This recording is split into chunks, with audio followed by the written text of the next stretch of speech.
Assalamualaikum warahmatullahi wabarakatuh. Selamat siang Pak Fajar. Kami dari kelompok 3 akan mengulas cerita pendek tentang kunang-kunang Mandarin. Sebelumnya perkenalkan saya Alifah Nurul Iza. Saya Raisya Oktaviani. Saya Muhammad Faiz. Saya Zaskia Fiani. Saya Naira Esa. Saya Kezia Nabila Hartini. Oke, jadi kunang-kunang Mandarin ini karya Seno Gumbira Adi Dharma yang dimana diterbitkan di Harian Republika pada tanggal 27 Februari tahun 2000 dan juga diterbitkan di Gramedia pada tahun 2002. Cerita ini tuh alurnya bener-bener menarik banget. Kalian penasaran gak sih? Penasaran banget kan? Langsung aja ya kita bahas aja. Oke, jadi tuh gimana cerita kunang-kunang Mandarin ini berasal dari seorang tokoh bernama Sukap. Dia tuh tinggal di kota di mana tuh pelanginya tuh nggak sampai benar. Penasaran nggak kenapa pelangi tuh nggak akan Penasaran benar? ya? Kok bisa ya? Kenapa Kenapa pelangi bisa? nggak benar kan? Kalau dari aku sendiri itu tuh menurut aku ya itu tuh sebagai simbol karena di cerita kunang-kunang Mandarin ini tuh ada keberagaman antara mitos dan juga budaya dari leluhur-leluhur orang-orang Mandarin. Kalau misalkan dari kalian ada nggak? Nah, Ira mungkin. Iya, aku sih setuju. Tapi tapi keberagaman dan kalau kayak itu penduduk-penduduknya itu berbeda nih. Ada yang pribumi, ada yang orang-orang Mandarin juga. Nah, kalau dari kalian gimana? Berarti intinya sama dong kalau misalnya pelangi itu Ya itu digambarkan sebuah keberagaman. keberagaman sebagai simbol. Tapi pelangi itu yang katanya nggak pernah pudar, itu kok bisa sih di cerita itu dibilang Pernah pudar? pudar, kan? Iya. Iya. Nanti kita ulas ya. Nah, kita lanjut aja bahas. Jadi tuh si Sukap tinggal di kota yang dimana tuh pelanginya nggak akan pernah pudar, tapi pernah pudar kan dibilangnya sekali, itu satu kali aja yang pernah pudarnya. Nah, jadi dimana tuh di tengah kota Sukap tinggal tersebut lagi ada di fase krisis ekonomi, dimana tuh Sukap udah nggak tahu lagi harus melakukan apa untuk bertahan hidup. Saat Sukap berdiam diri nih, Sukap tuh melihat satu pancaran sinar. Apa tuh? Jadi sinar tersebut tuh berasal dari kunang-kunang. Tapi tuh kunang-kunang tuh bukan kunang-kunang biasa. Kunang-kunang Apa Beda tuh? dengan kunang-kunang Maksudnya tuh Iya, nih. Jadi tuh kunang-kunangnya tuh memancarkan cahayanya tuh kuat, bukan kunang-kunang biasa karena dari cerpen tersebut tuh yang kita udah bahas ini, itu tuh menggambarkan sebagai dari kuku orang Mandarin yang meninggal. Agak seru ya, membahas. Gelap juga ya? Iya. Nah, jadi tuh kuku orang-orang Mandarin yang udah meninggal. Karena kan balik lagi ke bisa diulas leluhur atau budaya orang Mandarin tuh dari kecil mereka kalau potong kuku emang disimpan kan, disimpan kan. Jadi itu berasal dari kuku-kuku orang Mandarin yang udah meninggal dan cahayanya tuh bukan cahaya biasa karena kenapa Peng? Tahu nggak nih kira-kira? Menurut aku sih kenapa tuh cahaya kunang-kunang ini berbeda sama yang lainnya? Karena pertama itu kan pastinya dalam cerpen ini kunang-kunang ini kan dari kuburan orang-orang Mandarin. Iya. Nah, orang-orang Mandarin pada saat krisis moneter itu, pada saat Mei 1998 ini, mereka itu kan sebelum itu sebagai penguasa perdagangan, bukan penguasa juga sih, kayak didominasi sama mereka perdagangan itu. Terus abis itu pada saat krisis moneter itu mereka ternyata dibantai, diburu gitu kan, dibantai, diburu. Nah akhirnya orang-orang Mandarin itu kan dikubur. Nah kuburannya itu ternyata kan keluar kunang-kunang yang cahaya itu, ada cahaya yang berbeda. Kenapa berbeda? Karena orang-orang Mandarin itu kan waktu dulu adalah orang-orang yang hebat, bisa dibilang orang-orang penguasa yang memberikan manfaat untuk Indonesia pada saat itu kan, karena perdagangannya mereka Dalam segi ekonomi kan. dari segi ekonomi. Nah pas mereka dikubur juga, mereka tuh masih bisa loh memancarkan cahaya yang disebut kunang-kunang tersebut. Iya betul. Iya, jadi kayak simbol gitu. Ya sebenarnya simbol dari Orang. orang Mandarin gitu kan. Jadi walaupun mereka udah mati, mereka udah terkubur, tapi mereka tuh masih bisa mengeluarkan sinar-sinar yang dapat memberikan manfaat terutama dalam cerpen ini untuk Sukap, ya. karena dia itu bisa memperjualbelikan kunang-kunang tersebut, terus juga bisa memajukan ekonomi wilayah Sukap waktu itu, karena kan saat itu juga krisis ekonomi. Itu sih yang membuat kunang-kunang yang lain berbeda dari kunang-kunangnya Sukap gitu, karena dari orang-orang Mandarin, kuku-kuku orang Mandarin. Ya.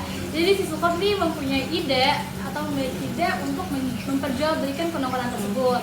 Nah, Sukap ini pergi ke bukit di mana orang-orang Mandarin itu dikuburin. Di mana itu di kuburan tersebut tuh dikelilingi sama kunang-kunang. Iya, kunang-kunang dari orang-orang Mandarin tersebut yang keluar dari pemakaman mereka. Sukap tuh akhirnya disebut apa ya? Disebut ternak kunang-kunang sama pribumi atau warga-warga di kota tersebut, karena si Sukap ini memperjualbelikan kunang-kunang tersebut kan.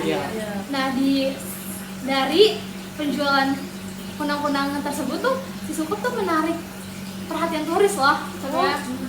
Karena cahaya-cahayanya beda gitu ya. Cahayanya tuh beda, turis-turis asing tuh kayak penasaran itu tuh apa, kok mirip sama mercusuar. Kalau dibilang tuh kayak tinggi terus bercahaya tuh kayak mercusuar. Udah gitu bisa disebut juga kayak cahaya penyangga langit yang dibuat sama malaikat gitu lah. Sakit terangnya itu. Itu turis-turis kayak penasaran, dan ada nih satu turis kaum Mandarin juga sebenarnya. Dia tuh penasaran, kayak dia kan kaum terpelajar gitu kan.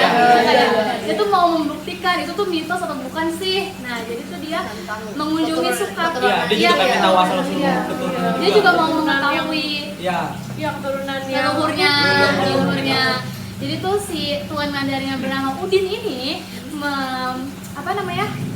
berkunjung ke ternak atau ke kota di mana Sukap menjual kunang-kunang tersebut Dari kuku-kuku orang Mandarin. Makanya dia penasaran. Lalu setelah itu tuh si turis Mandarin atau Udin, si Udin tuh berkunjung ke makam orang-orang Mandarin atau leluhurnya. Nah, dia tuh juga penasaran kan? Ya, buat ngeliat langsung. Iya, buat kayak secara bener langsung itu Ngebuktiin secara langsung. Iya, mau membuktikan secara langsung Sarannya. Jadi tuh di mana si turis Mandarin atau si Udin ini tuh mau membuktikan itu benar atau enggak kan? Iya. Setelah itu si Tuan Mandarin ini atau si Udin tuh dikelilingi di cerita tersebut ya, dikelilingi sama bayangan-bayangan hitam. Nah, ini tuh yang membuat cerpen tersebut tuh terbuka gitu loh pandangannya, karena endingnya itu termasuk endingnya, karena gimana si Tuan Mandarin atau si Udin ini tuh dikelilingi sama bayangan-bayangan dan akhirnya dia terbunuh. Iya, nggak tersiratnya kalau itu terbunuh ya, terbunuh. Iya. Tapi karena dari cerpen-cerpen Sado Gumira Aji Dharma ini kayak endingnya tuh selalu kayak ending gitu. Suka-suka pembacanya, maknanya maknanya gimana tuh sama orang-orang yang baca cerpen tersebut. Nah, kalau dari siapa dulu nih, kita sendiri tuh maksudnya apa ya? Dari dikelilingi sama bayangan dan akhirnya terbunuh. Nah, itu maksudnya gimana ya? Itu kalau menurut aku sih ya, mungkin itu bayangan-bayangan itu arwah-arwah dari yang Orang-orang Mandarin yang udah. Iya. Nah, aku setuju banget nih sama Ipeh, karena kayak menurut aku tuh orang turis Mandarin ini dia tuh dikelilingi sama arwah-arwah orang Mandarin atau leluhurnya yang sudah meninggal tersebut dan akhirnya terbunuh oleh Sukap. Tapi kan ini cara pandang kita beda-beda ya. Kalau menurut Naira atau Kezia, nah Kalau menurut aku ya, itu kan sosok hitam itu warga yang mau merebut kukunya si Udin. Bisa jadi. Ya, bisa jadi. Karena itu mungkin suruhan si Sukap yang bersiul-siul gitu kan. Bisa aja dia bersiul karena dia itu udah nyuruh orang Iya, bisa iya, jadi ya, bener. kalau kamu mau kunang-kunang Mandarin, Ya, ya udah ambil aja dari kukunya dia. Bener. Ya, jadinya ya begitu sih. Kalau misalnya aku kayaknya beda deh sama Iya. kalian. Soalnya apa ya? Kalau aku mikirnya nih ya, kalau si Sukap ini sebenarnya tuh cuman halusinasi, bukan halusinasi cuman kayak karena Flashback menggambar gitu ya? kayak flashback menggambarkan ada sosok orang Mandarin nih si Udin ini, jadi dia kebayang gitu loh orang-orang Mandarin gimana dulunya mereka dibantai gitu, dan sosok-sosok hitam itu aku sama sih kayak mereka arwah-arwah, jadi tuh semakin sukap itu kan sama bersiul kan? Iya, senandung. Jadi gitu. di akhir jadi dia kayak nggak dulu gitu ya. Ya, jadi kayak Bisa jadi. saling menikmati kayak gimana dulu pembantai sampai dia bersiul. Kalau menurut aku sih kayak gitu nih, nggak tahu ya gimana kan sesuai cara pandang Sesuai pandangan masing-masing aja. Ya kalau menurut aku sih ini orang apa bayangan-bayangan yang mengelilingi si Odin ini tuh suruhan dari si Sukap ini. Oh Iya, iya. banget. Di Sukap ini Sama sendiri ya, kan Dek. juga apa namanya bersiul bersenandung kan. Jadi seolah-olah Sukap tuh udah tahu misalkan Suruhan gitu Iya, ya. gitu. Nah, kalau Kezia gimana? Kalau menurut aku sih berpendapat atau sudut pandang aku tuh sama kayak dia sama Alifa juga, dimana kalau misalnya menurut pandangan aku nih arwah-arwah atau bayangan hitam yang mengisi Udin ini itu merupakan arwah dari korban atau tuan-tuan Mandarin yang sudah dibunuh sebelumnya gitu. Terus selanjutnya kayak apa ya? Bahas Jelasin kayak yang menarik Ada adalah apa dari sih yang menarik menarik dalam dari cerpen cerpen tersebut. cerpen. Ya, pertama itu kan ada temanya itu mengangkat kejadian Mei 1998 di mana orang-orang keturunan Tiongkok atau Mandarin ini dibantai, diperkosa, dibunuh, ya kan? marah ya.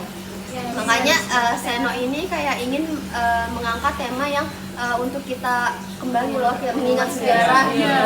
Dan dia tuh menyajikan menyajikan cerpen yang kayak bukan hanya kita belajar sejarah tapi kayak berkaitan dengan yang lain gitu. Jadi dia mengangkat tema sosial gitu kan. Iya, terus tuh masuk juga ke latar belakang penulisnya. Nah, ini Sena Bisa masuk Gumira Aji Dharma ini itu dikenal sebagai orang yang peka soal masalah sosial dan politik kayak sosial. gini.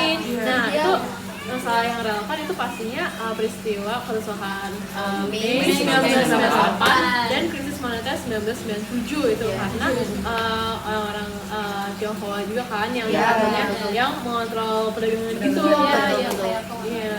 Ya, selanjutnya tuh kayak ada apa sih namanya amanat yang dapat kita ambil. Kalau menurut aku sendiri sih amanatnya gitu kita jadi tahu sih sejarahnya kan, sejarah kelam Mei 1998. Terus juga kita amanat juga memaknai bahwa kalau orang-orang Mandarin sampai sekarang masih bisa berdampak loh Masih bisa gitu. berdampak. Walaupun keturunan-keturunannya udah nggak ada atau udah udah meninggal, tapi manfaat-manfaatnya tuh kayak dalam cerpen ini punang-punangnya itu masih bisa menjadi manfaat, contohnya sebagai maju ekonomi di wilayah Suka. Walaupun dia udah meninggal, dia masih maju ekonomi gitu. Iya, ada ekonomi di Masih punya banyak kota manfaat. tersebut ya. Iya. Masih Memiliki banyak memberi manfaat. manfaat bagi kita semua gitu kan. Ya gitu sih. Terus selanjutnya tokohnya tuh pertama ada Sukap kan. Sukap, iya, Pasti Sukap. Sukap Apa itu itu Sukap? pemeran utama dalam cerpen ini kan. Kalau Sukap itu kan sosok kayak rakyat biasa gitu kan, pribumi biasa. Terus yang kedua tuh ada orang Mandarin, Orang si Mandarin, Udin, si orang si Udin Mandarin tuan. gitu kan. Tuan Udin ini digambarkan sosok terpelajar yang memiliki pikiran yang realistis, Realistis banget. nggak mungkin nih ada kurang-kurang dari Iya, keturunannya dia dia nggak gitu, mitos nggak gitu percaya kan, sih dia gitu mau kan. membuktikan.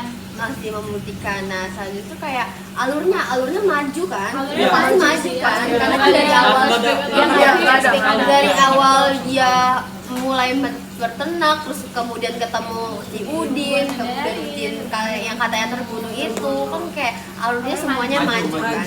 Nah sudut pandang dalam cerpen ini apa sih menurut kalian? Kalau aku sendiri sih mana ya sudut pandang ketiga orang sudah tahu sih. Tapi kalau kalian Kayaknya sih orang serba tahu sih, Iya, soalnya tahu, itu kayak tahu. Kalau isi hati suka dan Iya, semua tahu bener setelah masalah- bener-bener. masalah- Iya. ini penulisnya tuh kayak tahu banget loh sosok Sukap tuh kayak Tahu gimana, banget. sosok Udin tuh kayak gimana kan tadi bilang kayak Udin tuh orang Pelajar. terpelajar, memiliki pikiran yang dia itu kan. sama latar belakang kampungnya juga. Iya, Iya. iya benar. Nah suasana latarnya tuh biasa di tepi pantai tapi kayak untuk ternaknya si Sukap ini berada Di di bukit. bukit. Iya. Dia ketemu kuburan-kuburan Orang-orang Mandarin Mandarin di di bukit. atas bukit. Nah suasananya di sana sih kalau menurut aku sih agak creepy sih, soalnya tuh Iya. dari kubu-kubu orang Mandarin kan Orang serem. yang udah meninggal. lagi. Udah meninggal ya. Kalau meninggal kan, Kalau udah gitu. menurut kalian gimana? Kalau aku sih creepy ya, Bener pas sih, udah bacanya. gitu karena akhirnya kan si Tuan Mandarin Tuan Sibili Mandarin itu terbunuh Iya, kan. ya kan, makanya creepy kayak tegang gitu sih Tegang, kalau menurut bener. aku. Terus selanjutnya itu ada apa namanya? gaya bahasa yang dipakai dalam cerpen ini sih metafora. Pasti kebanyakan metafora. Soalnya dia bilang kayak kuku-kuku orang Mandarin, kunang-kunang itu kayak Iya, banyak kiasan juga. iya kiasan jadi metafora banget gitu. Kalau misalnya di luar cerpen tersebut yang menariknya apa sih Nai? Pengen tahu. Nah kan tadi aku udah sebut ya latar belakang kayak penulis sama latar belakang lingkungannya kan. Iya. Kayak, jadi itu dari kan ini terbitnya pas tahun 2000 dan Iya. masalah pas pada masa itu kan Ada yang krisis, relevan iya, krisis ekonomi Iya. 1997 yang efek ke Asia dan Southeast dan Indonesia termasuk kan. Nah dan itu puncak konfliknya itu pada kerusuhan Mei. Mei 1998 1998. itu. Nah, jadi Sena Gumira Aji Darma ini mau mengangkat isu sosial dari situ dari konflik itu. Cerpen ini kan. Iya, dan kejadian itu tersebut dijadikan cerpen. Iya, dan kayak lebih memperoleh awareness-nya dan berubahnya dan pokoknya dia emang beneran peka banget soal masalah sosial ini. Dan ini cerpen ini kental banget sih nilai sejarahnya. Iya, emang iya, beneran. bener-bener. Jadi Sejarah yang di peristiwa Indonesia ya. Iya. Jadi Mei 1998 sampai Sebenarnya lagi. Nah, nilai yang lain itu pasti nilai sosial sih. Soalnya itu kan kayak ada konflik sosial antara orang-orang Mandarin dan orang-orang Pribumi. pribumi, ya kan. Nah, kalau misalnya kelebihannya itu apa ya menurut kalian? Kelebihan sih banyak ya. Banyak. Kayak dari bahasanya yang sangat puitis, temanya yang universal. Kalau menurut kalian sendiri gimana? Kalau menurut aku sih yang paling kelebihan dari cerpen ini sih gimana kita memaknai nilai sejarah kita. Oh iya, Iya, benar. nggak sih? Jadi kita tuh benar-benar. belajar sejarah tapi kita nggak Ambil belajar juga. sejarah Iya, sih dalam bisa sendiri. gitu. Nggak bosankan dia. Iya, dalam cerpen itu juga dibawa untuk masuk ke dalam cerpen itu juga ya. Iya. Iya. Itu nilai sejarah kental banget yang kata dibilang sama Naira itu benar banget. Jadi keunggulannya sih kalau menurut aku sih kayak kita belajar sejarah tapi kita sambil cerpen gitu. Iya, Kita juga nggak bosan. Kita nggak baca sejarah yang biasanya itu kayak apa namanya penulisannya itu terlalu baku atau kata-kata Iya, sudah dibawa, boring. tapi di dalam cerpen kita bisa lebih Iya. paham, kita masuk. Kalau menurut Faiz sendiri Tadi tadi Iya. Tadi kan udah kayak bahasa yang bahasanya puitis, itu tema ya. universal. Nah, kalau menurut aku sih kayak cerpen ini tuh mengangkat kritik sosial kan yang tadi dibilang tuh 9 Mei 1998 krisis moneter. Nah itu tuh mengangkat dari sejarah Indonesia yang berlalu. Jadi tuh menurut aku tuh bagus karena dari apa ya cerita tersebut tuh dibaca oleh remaja-remaja tuh bagus karena agar kita tuh lebih mengetahui tentang sejarah yang sejarah, ada. iya, benar. Nah kita tuh mengetahui sejarah juga nggak bosan kan yang dibilang Iya, sama kayak Raisya yang karena biasanya baca sejarah itu bosan tapi bosan nggak tapi bosan. ini Iya. dibikin kayak ya udah kita nggak enjoy bacanya enjoy. gitu loh jadi tuh kita bener-bener mau nih penasaran aduh apa sih ini plot twistnya gimana dan akhirnya tuh kita mengetahui sendiri tentang sejarah tersebut. Ya, dan itu jeniusnya karya Sena. dari Sena. Gumira Aji Iya, Darma. Jadi kalau Iya, misalnya iya. kelemahannya dari cerpennya Kalau menurut aku sih ini endingnya tuh Terbuka terbuka ya, banget terbuka. kayak yang tadi aja yang disebut kayak ada yang bilang di ending Punang-Punang ini kan si Tuan Tuan Mandarin ini kan terbunuh. terbunuh. Ya itu kan ada yang bilang oleh bayangan Mandarinnya. Iya. Kalau dari aku sendiri kan bilang kan suruhan dari orang suka. Iya. Kalau dari apa yang dari Randy sendiri tadi apa? kayak flashback hanya Ya flashback si Sukap sendiri Iya. gitu. Terbuka. Iya. Terbuka sih. Tapi sebenarnya sama aja kan kalau misalkan kelemahan menurut aku juga sebenarnya tuh karena open ending sih. Iya. Menurut beberapa orang mungkin kalau misalkan cerpennya itu open ending kurang memuaskan Iya, karena benar. Karena dari kurang beberapa kurang Iya, endingnya, jadi kurang kita tuh jadi nggak tahu iya maksudnya tuh apa sih karena Iya. beberapa orang kan nggak bisa ya Iya, dari memaknai beberapa sendiri gitu. nggak Jadi Orang-orang tuh bisa jadi menilai ya.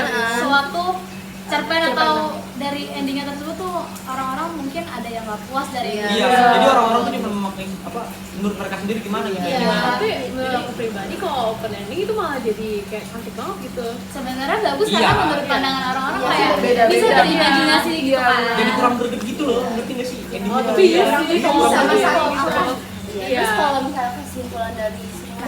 Oke, karena kita udah berbincang-bincang nih terkait tentang cerpen Kunang-Kunang Mandar ini, jadi aku tuh mau meringkas saja ya intinya, dimana awal dari cerpen ini kan udah dikasih tahu nih kalau misalnya tokoh yang bernama Sukap ini dia itu juga ada alasan loh kenapa dia tinggal di kota tepi pantai yang pulangnya Mundari itu. Nah itu di cerpennya itu dijelaskan kalau misalnya Sukap tinggal di kota tersebut karena tadi cerita tentang orang-orang Mundari, orang-orang ya tuan-tuan Mandarin yang dimana kebudayaan orang Tionghoa sendiri itu memotong kukunya dari sejak dia dari kecil sampai dia dewasa gitu. Nah jadi itu juga yang menarik perhatian Sukap untuk tinggal di kota tersebut karena di situ kan juga dekat dengan lereng bukit dan dimana itu tempat dikuburkannya korban-korban yang terjadi pada Mei 1998 itu. Dan juga dimana pada saat itu kan tuan-tuan Mandar itu dibunuh, diperkosa, ya dia jadi kayak dibunuh dan juga dikuburkan di lereng bukit dekat tempat tersebut.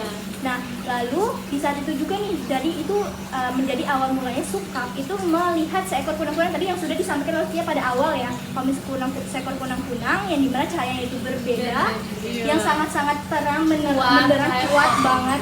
Nah, itu kemudian ia menemukan itu, ia tangkap dan dia sempat merenung di mana pada saat itu kan juga terjadi krisis ekonomi.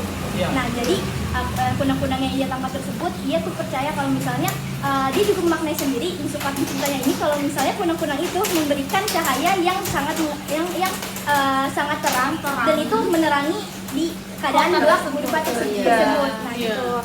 Terus juga akhirnya datang Tuan Udin, orang Mandarin yang terpelajar, dia kan nggak percaya ya kalau misalnya kunang-kunang itu emang beneran ada atau enggak sih. Akhirnya dia membuktikan sendiri nih, dan dia mengunjungi lereng bukit tersebut. Dan pada saat itu juga muncul bayangan hitam, dan akhirnya karena ini endingnya itu open ending, jadi buat sudut pandang masing-masing.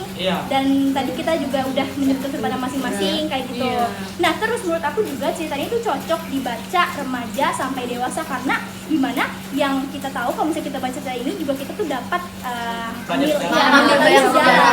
sejarah yang dalam cerita ini, dimana kayak tragedi pada Mei 1998 tersebut, adanya krisis ekonomi dan juga orang-orang Mandarin pada saat itu dibunuh, diperkosa, sehingga ia juga dikuburkan di tempat tersebut kayak gitu. Jadi menurut aku ini cocok dibaca dari remaja sampai dewasa juga karena ada nilai-nilai sejarahnya dan juga nilai budayanya. Nilai budaya dari suku Tionghoa sendiri, di mana di sini juga udah dijelaskan kalau misalnya suku Tionghoa itu kebiasaan untuk memotong kukunya dari dia kecil sampai juga dia dewasa kayak gitu. Aku jadi sebenarnya kan ini dari remaja sampai dewasa ya. Saya kan anak kecil mana tahu ya kayak gitu banyak banget. Itu mengerti juga nggak sih apa sih isi dari cerpennya? Dia udah remaja, kita juga masih belajar. Harus mengulang gitu bacanya. Tapi di endingnya ya. Karena ending itu tuh open mind, terbuka banget. Kita untuk berimajinasi sih sebenarnya. Sesuai sama yang apa yang kita baca aja gitu. Menurut masing-masing ya. Segitu aja sih ulasan dari kami, sesuai pendapat kami. Kurang lebihnya mohon maaf kalau ada kata-kata yang salah atau tidak berkenan. Iya. Terima kasih.